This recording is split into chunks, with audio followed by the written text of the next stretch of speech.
같이 나눌 하나님의 말씀은 사도행전 10장 9절에서 19절 내용인데요. 16절까지만 우리가 먼저 한번 읽고 시작하도록 하겠습니다. 교독을 하겠습니다.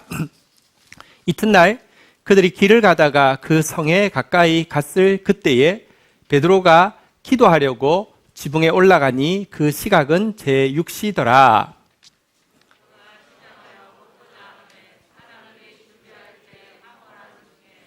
하늘이 열리며 한 그릇이 내려오는 것을 보니 큰 도자기 같고 내 귀를 메어 땅에 들이웠더라.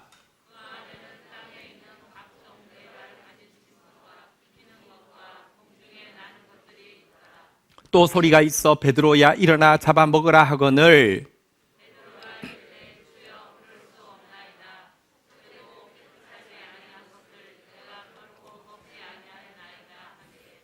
또 두 번째 소리가 있어 하나님께서 깨끗하게 하신 것을 내가 속되다 하지 말라 하더라.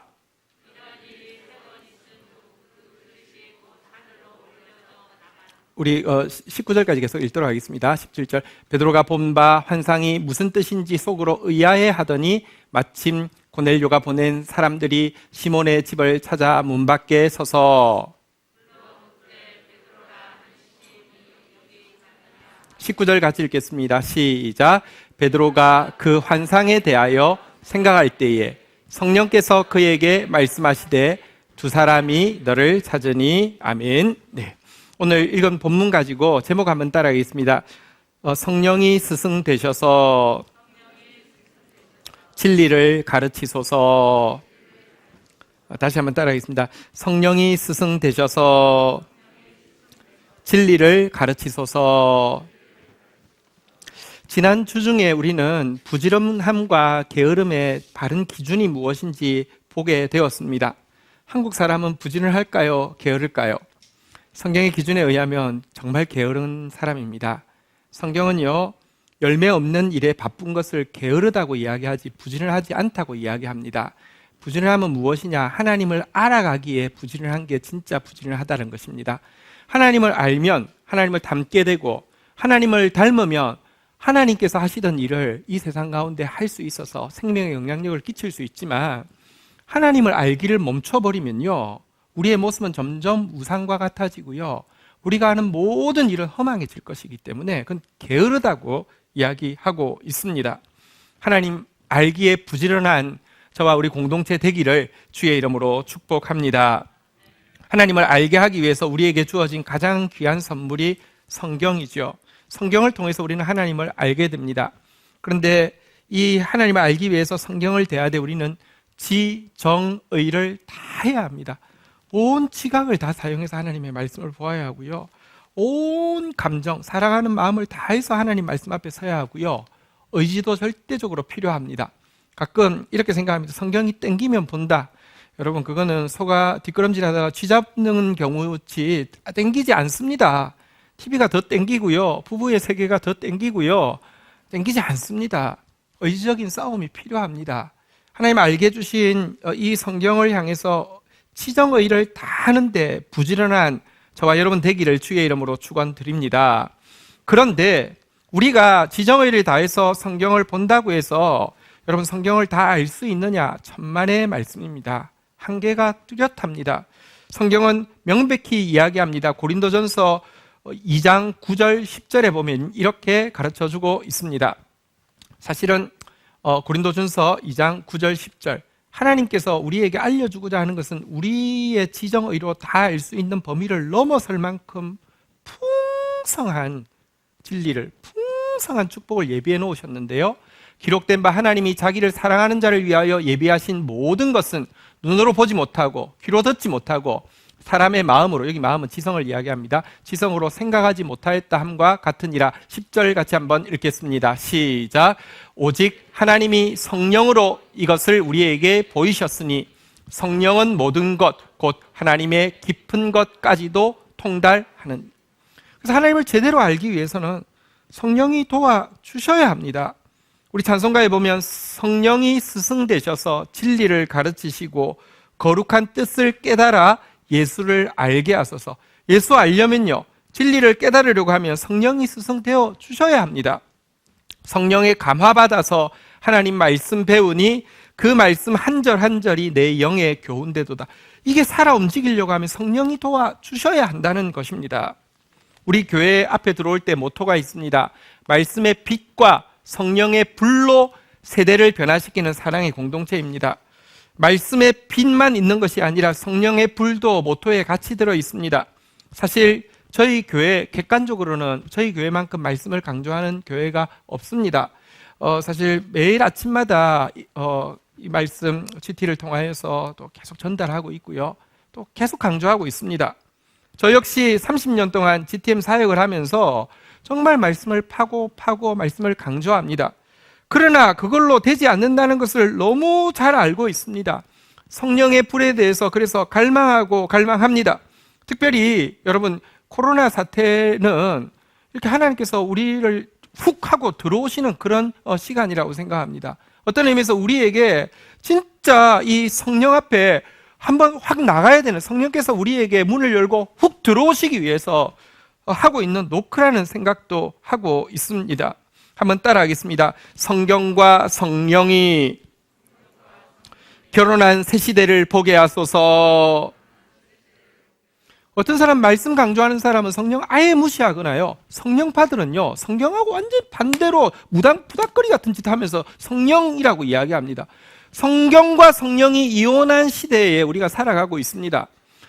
성경과 성령이 결혼한 진짜 성경에서 약속하고 있는 그 시대를 우리로 보게 해달라는 갈망이 있어야 할 것입니다. 그런데 우리 흔히 말하는 성령이 임재하신다, 성령의 불을 받는다, 성령께서 알게 해주신다, 이게 도대체 무엇을 의미하는지에 대해서는요, 많은 의문과, 좋게 생각하는 사람은 의문을 가지면 동경하고 나쁘게 생각하는 사람은 의문 앞에서 거부하는 일이 혼재하고 있습니다. 어떤 성령에 대해서 아주 균형 잡힌 시각을 가지고 있는 학자에게 한 선교사님 부부가 나와서 이렇게 이야기했던 내용을 책에서 본 적이 있는데, 여기 보면 교인들이 성령에 대해서 가지고 있는 의문과 이 동경, 또 혹은 혼란과 거부를 잘 보여주는 이야기가 있습니다. 미국의 한 부부가 선교사가 되었습니다. 남편은 의사고요, 아내는 인류학자인데 이들은 안정된 자리를 내려놓고 케추아족이라는 남미에 있는 선교 이 부족에게 갔는데요. 이들은 완전 원시 부족, 그러니까 아예 문명과 완전히 차단된 원시 부족으로 들어가서 평생을 사역하신 분들입니다. 이들이 그곳에서 어떻게 사역했는지 이야기들이 좀 나와 있는데, 예를 들면 이런 것입니다. 남편인 의사가 하루는 기도하는데 부족원 중에 한 명이 생각이 났습니다. 느낌상 그게 감기가 걸렸을 것 같아가지고, 그래서 아스피린을 들고, 그런데 이게 사냥을 해야 되니까 많이 떨어져 살다 보니까 이틀이나 가가지고 아스피린 전달하고 온 이야기. 또 이제 그 부족원들이 이 선교사 부부를 완전히 받아들인 것이죠. 그래서 부족원들은 어른들 나이를 물어보면 전부 다 통일을 해놨습니다. 75세입니다. 왜냐하면 세 본 적이 없으니까 물어보면 그냥 어른들은 75세로 통일한 겁니다. 75세 되신 어른이 하루는 계란을 몇 알을 가지고 갖다 준 이야기. 여러분, 우리처럼 계란은 사육을 하면 너무 쉽지만 야생에서 계란은 얼마나 귀한 것이겠습니까? 그걸 갖다 준 이야기. 혹은 또 미국 정부에서 의료 관련 고위직을 제시하면서 귀국하라고 했는데 거부한 이야기.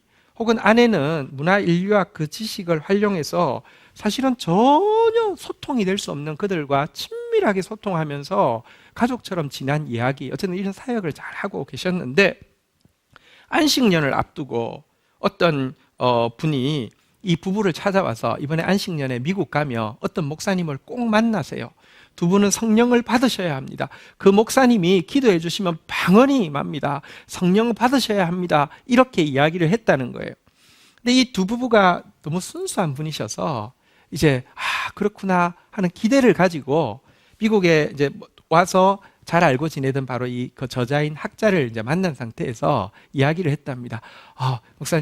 교수님, 그 목사님 와서 기도해 주시면 성령이 임하고 방언이 임한다고 하는데, 제가 지금 좀 전화해서 이 집으로 좀 오시라고 해도 되겠습니까? 막 이렇게 기대에 가득 차서 성령 받는다고 하니까 기대에 가득 차서 이렇게 이야기를 하는데, 이 교수님 마음에 입에 이까지 아닙니다. 선교사님, 두 분은 성령을 받은 것입니다.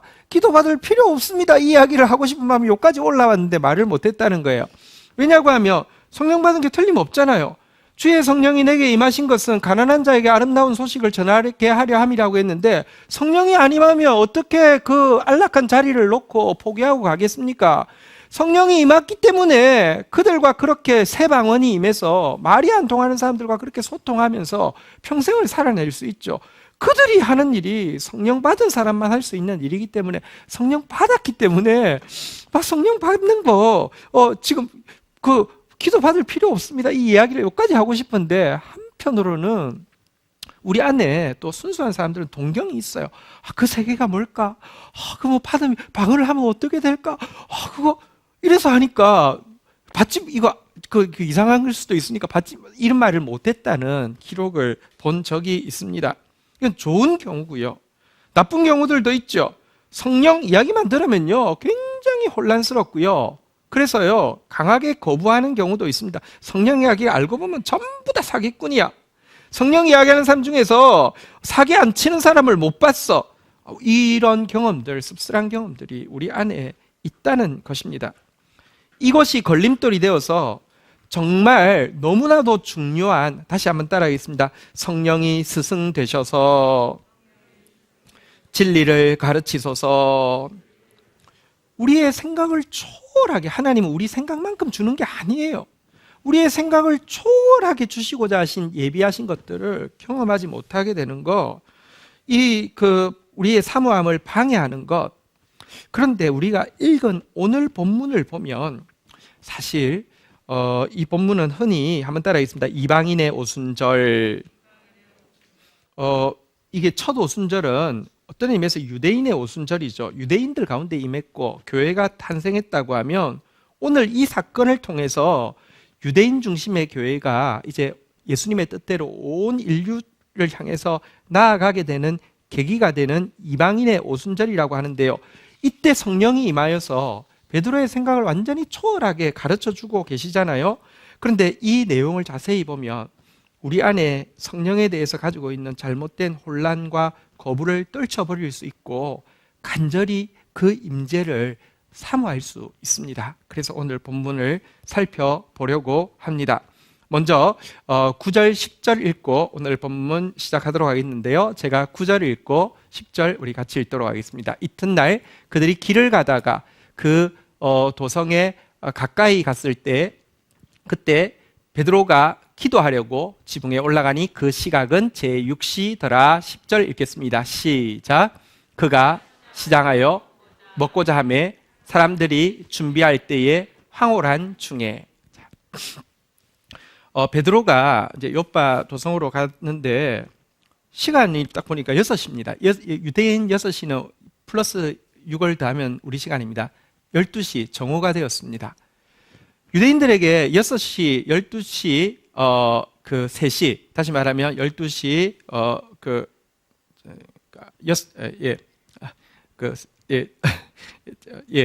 어쨌든 유대인들에게 기도하는 시간이 정해져 있습니다. 오전, 정오, 오후 이렇게 정해져 있는데요. 기도하는 시간이 되니까 기도하러 잠시 습관이 들어있으니까 기도하려고 갔는데, 그날따라 너무 배가 고픈 거예요. 또 밖에서 사람들이 준비하는 소리도 들리고 냄새도 나요. 그래서 기도합니다. 하나님, 식기도는 짧은 것이 좋은데 주님 감사합니다 하고 이렇게 밖에 나가려고 하는데, 갑자기 한번 따라하겠습니다. 황홀한 중에. 요거는 원어로 보면 엑스타시스라고 되어 있는데요, 영어의 엑스타시 아시죠? 엑스타시가 임하게 되었다는 것입니다. 강력한 성령의 임재가, 지금 식기도 하고 내려가서 밥 먹으려고 그랬는데 강력한 성령의 임재가 막 임했다는 것입니다. 엑스타시, 무아지경에 빠져서 자기의 지정의의 한계를 넘어서는 상태를 엑스타시라고 하잖아요. 이 엑스타시가 성령의 강렬한 임재 가운데 엑스타시에 들어가게 되었다, 이렇게 지금 기록이 되어 있습니다. 성령 체험을 지금 하게 된 것이죠. 자, 그런데요, 이 엑스타시에 대한 내용은 사도행전, 보통 성령행전이라고 하는 사도행전에 보면 대표적으로 나오는 것은 두 가지 경우입니다. 오늘 이 경우에 베드로가 자기가 뭐 생각한 게 전혀 아닌 것을 보게 되고 듣게 된 거, 이 경우와 또 한 가지는 사도 바울이 이 다메섹으로 가는 길에서 자기가 전혀 상상도 못한, 자기가 이단이라고 확신하는 예수의 환상과 빛을 보게 된 이런 정도가 나오고요. 혹은 스데반이 돌에 맞아 죽을 때 하늘이 열린 것을 본 정도의 엑스타시의 기록이 있지만, 실상 성경이 기록되어진 이 당시 이 그리스 로마 지역에서는요, 엑스타시에 대한 강조가 엄청나게 강조되고 있었습니다. 여러분, 사실 그리스 로마 지역은 또 그리스 같은 경우는 특별히 인류 역사상 철학이 제일 꼽힌 시기 아닙니까? 가장 이성이 활발하게 작동하던 시기 아닙니까? 그런데요, 엑스타시에 대한 이 동경과 이 강조가 너무너무 강했습니다. 왜냐고 하면, 여러분, 인간이 지성으로 끝까지 가보십시오. 별 것 없습니다. 그 다음이 있다는 생각을 철학자들도 했기 때문에요. 여러분, 플라톤이 그의 스승 소크라테스가 대화한 글을 기록한 책인 대화편에 보면 이런 내용이, 소크라테스가 말하고 있는 내용이 기록되어 있습니다. 가장 큰 축복은 광기를 통해 신들의 선물로서 우리에게 온다. 엑스타시를 통해서 우리에게 오는 게 가장 큰 축복이다.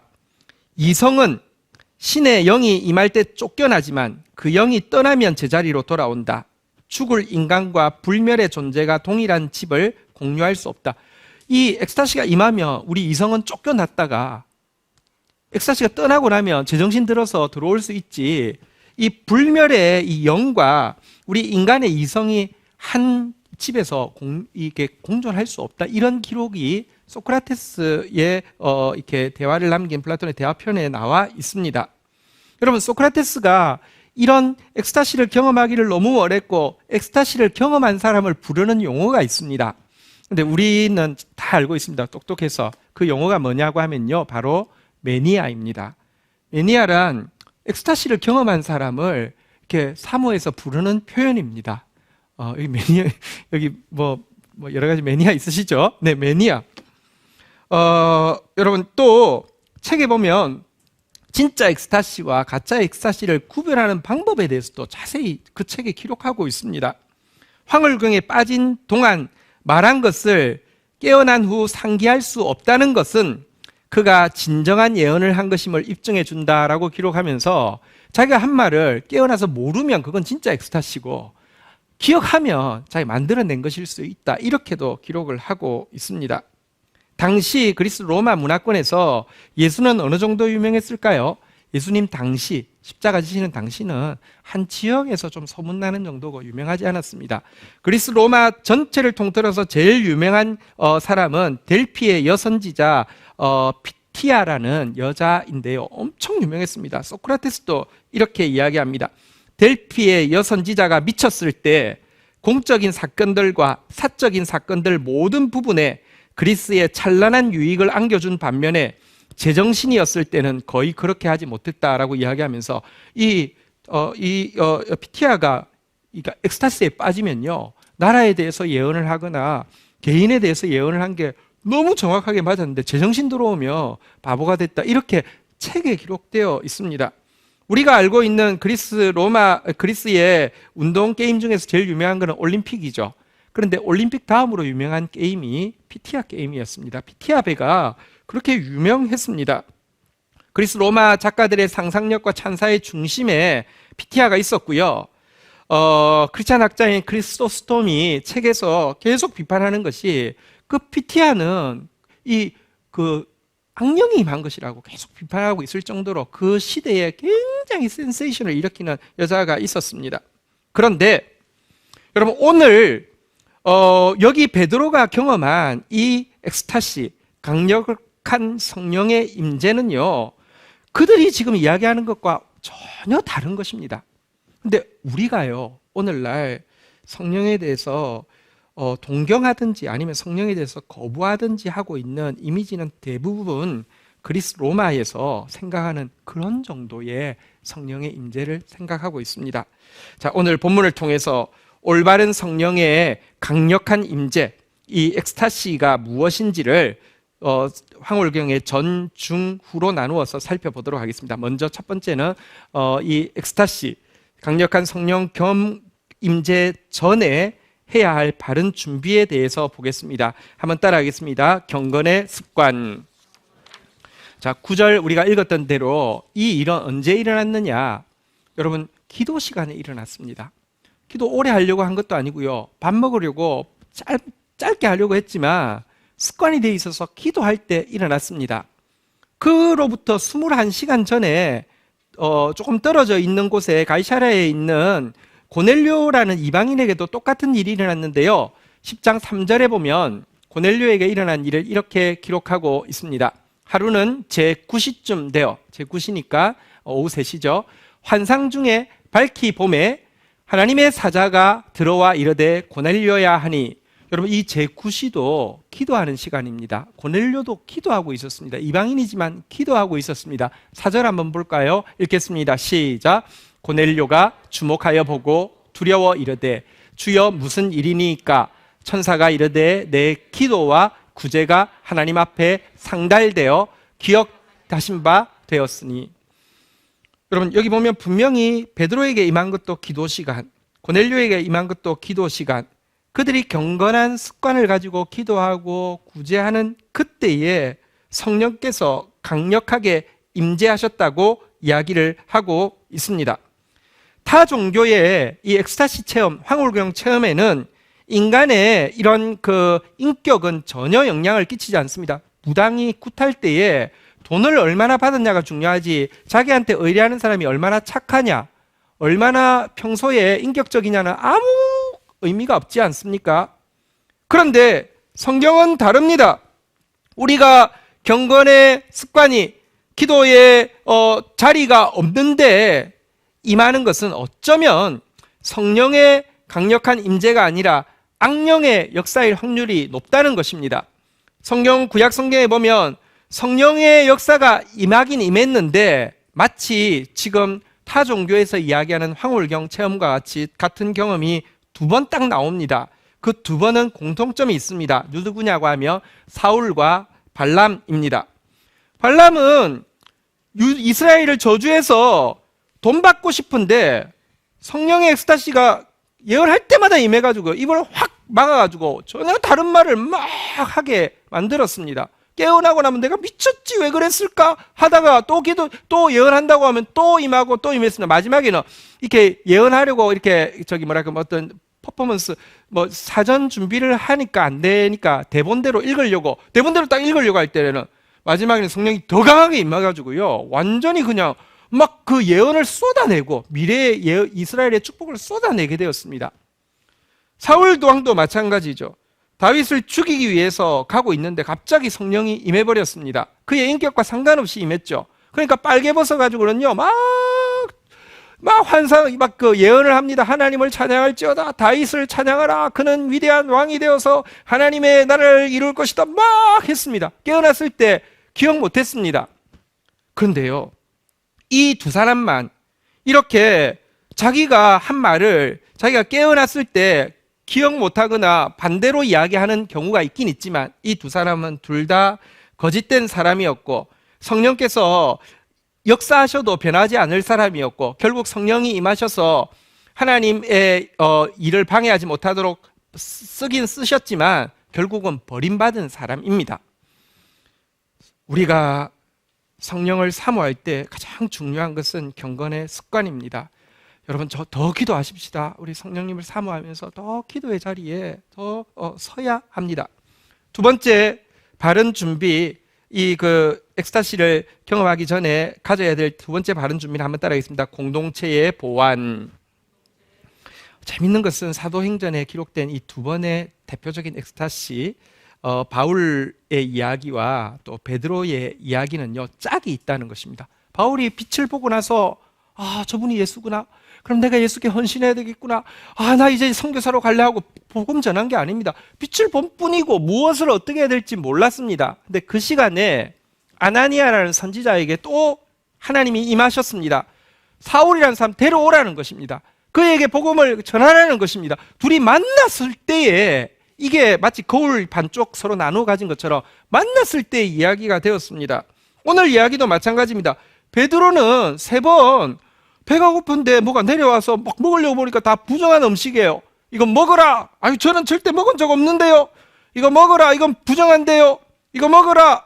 부정해서 못 먹겠다니까요. 내가 깨끗하다고 한 것을 네가 뭐라고 부정하다고 이야기하느냐고 올라간 게 다였습니다. 그런데 그때 누가 문을 두드렸어요. 이방인 고넬료라는 사람이 자기를 부른대요. 그래서 가서 둘이서 맞추어 보니까 그림이 온전해졌습니다. 공동체에 열려있는 신자만이 올바른 엑스타시, 바른 성령의 체험을 받아들일 준비가 된 사람이라는 것입니다. 성경은 면밀하게 가르치고 있습니다. 예를 들어 예언하는 자가 둘이나 셋이 말할 때에 다른 이들은 그 하나님 예언이니까 받아들이라고 돼 있지 않고요. 다른 이들은 분별할 것이요. 만일 곁에 앉아있는 다른 이에게 계시가 있으면 먼저 하던 자들은 잠잠할지니라. 예언하는 자들의 영은 예언하는 자들에게 제재를 받나니 이거 하나님이 주신 말씀에서 내가 참을 수 없어요 하면서 팍 튀어나올 수 없다는 것입니다. 이방의 엑스타시하고 달리 하나님이 임하셔도 자기가 절제할 수 있다는 것입니다. 하나님은 무질서의 하나님이 아니요 화평의 하나님이시라. 내가 예언한 게 맞는지 두세 사람을 통하여서 점검받아야지만, 보완되어야지만 그게 바른 성령의 인도다라고 가르치고 있는 것입니다. 성령께서 주시는 이 강력한 임재를 경험하기 위해서요, 사전에 해야 될 바른 준비가 무엇이라고요? 한번 다시 따라하겠습니다. 경건의 습관, 공동체의 보완. 자, 두 번째, 엑스타시를 경험하고 있는 중간에 강력한 성령의 임재를 받아들이는 바른 태도에 대해서 보도록 하겠습니다. 첫 번째는요, 한번 따라하겠습니다. 이성의 점검. 자, 타 종교의 황홀경은 인간의 이성이 조금도 영향력을 끼치지 않습니다. 그런데 베드로는요, 그 황홀경의 느낌에 취해 있지 않고요, 이 환상을 보고 나서 어떻게 했습니까? 17절 우리 한번 볼까요? 17절 보겠습니다. 베드로가 본 바 환상이 무슨 뜻인지 속으로 의아해하고 마침 고넬료가 보낸 사람이 시몬의 집에 찾아와 문 밖에 서서 18절 한번 볼까요? 불러 묻되 베드로라는 시몬이 여기 유숙하느냐 하거늘 19절 같이 한번 읽도록 하겠습니다. 시작. 베드로가 그 환상에 대하여 생각할 때에 성령께서 그에게 말씀하시되 두 사람이 너를 찾으니. 여기 보십시오. 환상을 보고 나서 그 느낌에 취해 있지 않고요, 17절에도 보면 무슨 뜻인지 속으로 의아해했다는 표현이 나오고요, 19절에도 보면요, 그 환상에 대하여 생각할 때라는 표현이 나옵니다.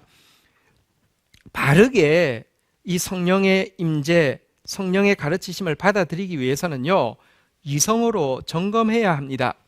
성령께서 주시는 황홀경은 이성의 한계를 초월한 것은 맞지만 그렇다고 해서 건전한 이성의 기준을 무시하는 것은 아닙니다. 성경은 계속 생각해 보라고 하고요, 이단은 절대 생각하지 말라고 이야기합니다. 신앙은요, 이성을 초월하는 것이지 이성을 무시하는 몰상식이 아닙니다. 오늘날 기독교인, 특별히 성령 이야기한다는 사람만큼 몰상식한 사람 없습니다. 성령은 초월하시는 것이고, 초월하기 위해서는요, 생각해야 합니다. 이성으로 점검해야 합니다.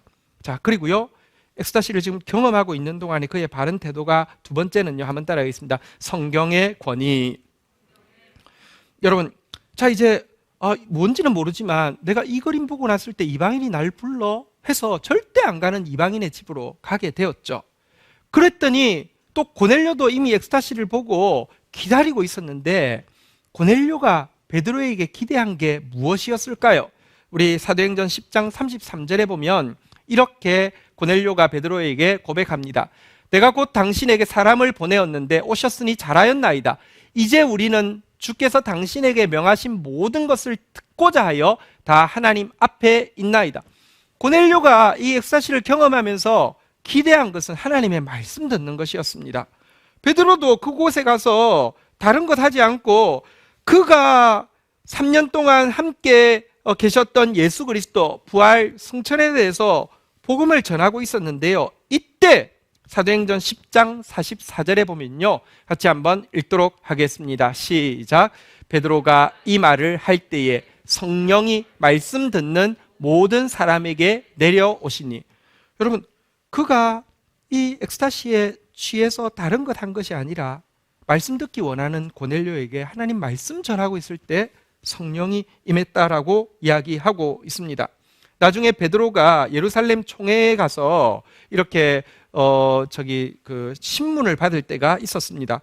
왜 당신이 이 분란을 일으켰냐고, 당신 때문에 지금 이방 교회가 너무 부흥을 하고 당신 때문에 바울이 힘을 얻는데 이거 잘못된 거 아니냐고, 왜 세례 줬냐고, 왜 이방인인 고넬료에게 세례 줬냐고 이야기할 때에 베드로가 내가 수제자인데 내가 하는 게 법이지 뭐야, 이렇게 이야기하지 않았습니다. 베드로가 그의 행위의 정당성에 대한 권위를 무엇으로 주장하고 있습니까? 사도행전 11장 16절에 보면 이렇게 말씀합니다. 내가 주의 말씀에 요한은 물로 세례를 베풀었으나 너희는 성령으로 세례를 받으리라 하신 것이 생각났노라. 아니, 말씀 전하고 있는데 성령이 많은 거 보니까 이거는 세례 줘야 되겠구나 해서 했다고 하면서 말씀의 권위를 높이고 있습니다. 여러분, 성령이 강력하게 임재하실수록 성경이 최고의 권위를 가지게 됩니다. 성령은 임했다고 하는데 성경 무시하면 그거는 악령입니다.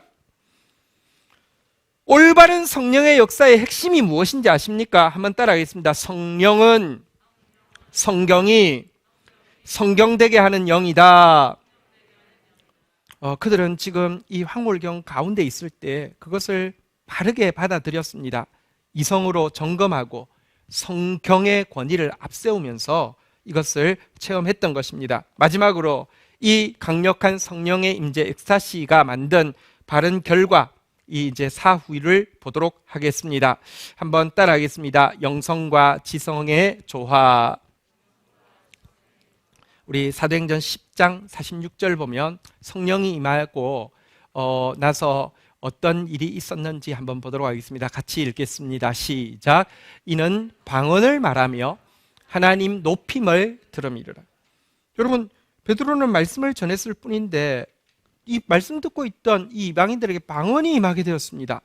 그런데 이 방언이 임했다는 것은 영성의 표출이죠. 성령이 지금 일하고 계신다는 증거죠. 그런데요, 뒤에 나오는 하나님 높임을 들음이러라 라는 표현이 나오는데요, 이것의 뜻은 무엇이냐고 하면요, 하나님의 이 구원에 대해서 영광 돌리는 바른 신앙 고백을 했다는 것입니다.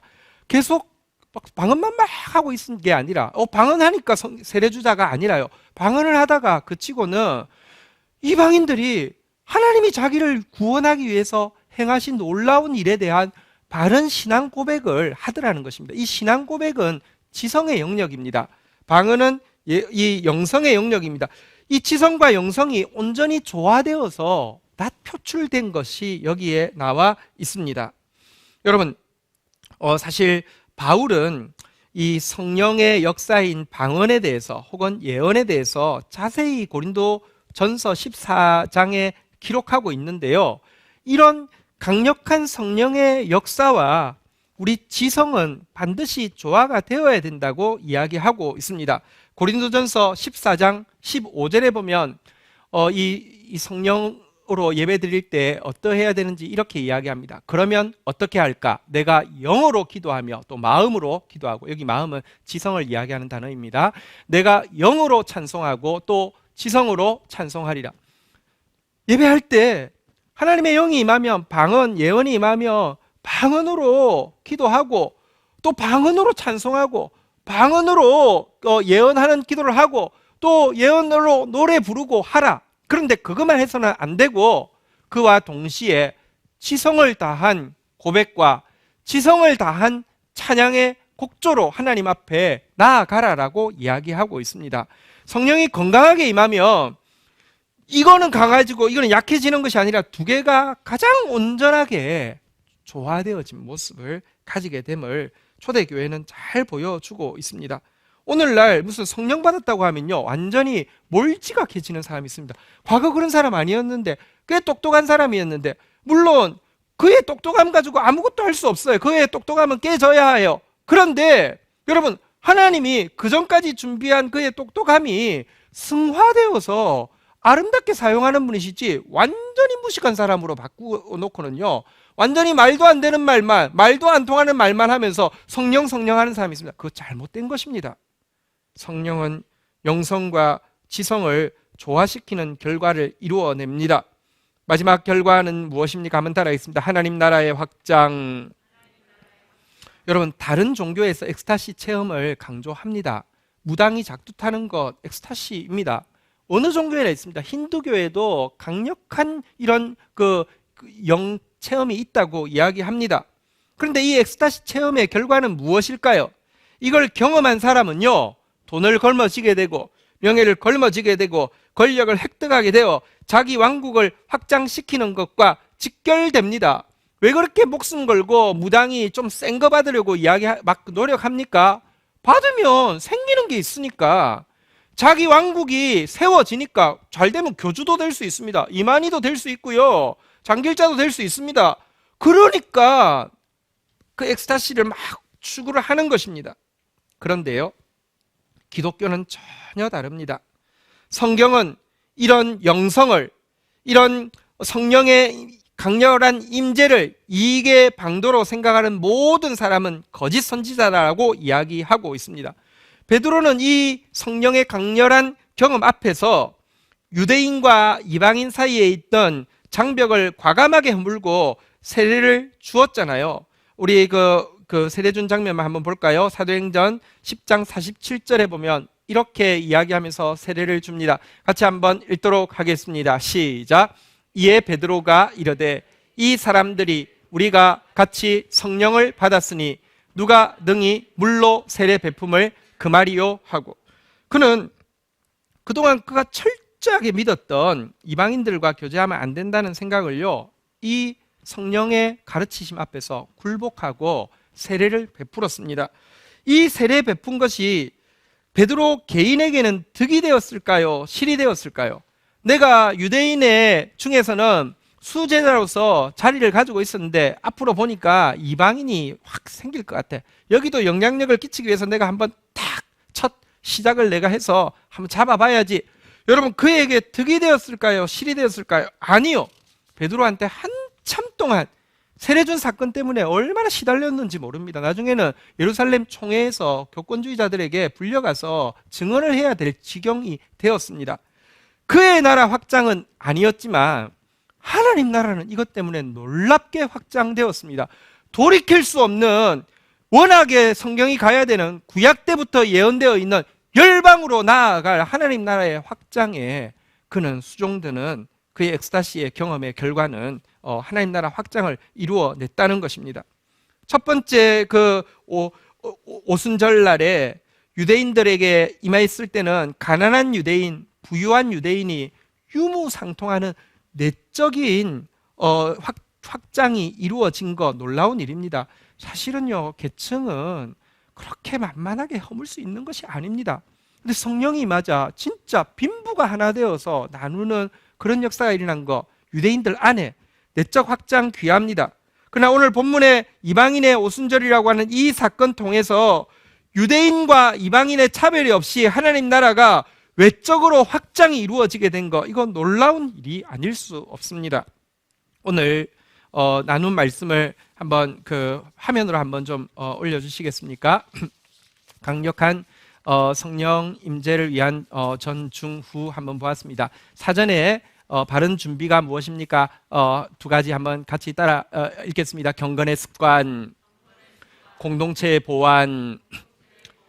성령께서 임재하고 계실 때 바르게 경험할 수 있는 태도가 무엇입니까? 한번 따라하겠습니다. 이성의 점검, 성경의 권위. 자, 바른 성령의 임재라고 하면 바른 결과가 맺히겠죠. 자, 그 결과가 무엇입니까? 따라하겠습니다. 영성과 지성의 조화, 하나님 나라의 확장.